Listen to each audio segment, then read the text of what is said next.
Me luulimme olevamme sukupolvemme ääni, vaikka oikeastaan kuulemme vain omamme, ja senkin vaimeasti, vaikka huusimme.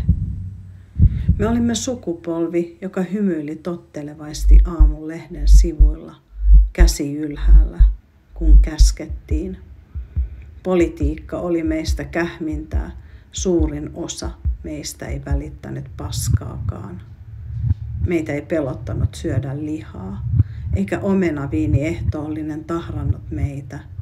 Me hoipuimme aamuyöllä katulemppujen alla ja hirnuimme, kun joku oksensi. Me lähiölapset tiesimme, ettei rahaa aina ollut, eikä isää, ja että äiti kiilteli jo lätäköissä. Me tiesimme, että polkupyörän renkaista varastetaan venttiilit, jos vähäksi aikaa jättää suudellakseen talon nurkalla, mutta pyörä jää. Me luulimme, että pahinta on kaikki suru, jonka kuvittelemme ja jonka arvaamiseen meni suurin osa ajasta, mutta ei se niin ollut.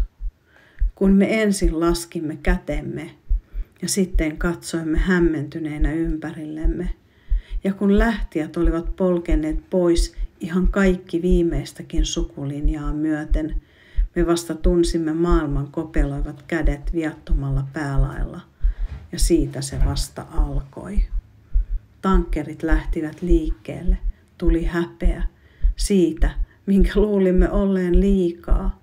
Niin vähästä sitä ihminen hätääntyy rakkauksien iduista, viinin loppumisesta, kun todellista hätää ei vielä ole.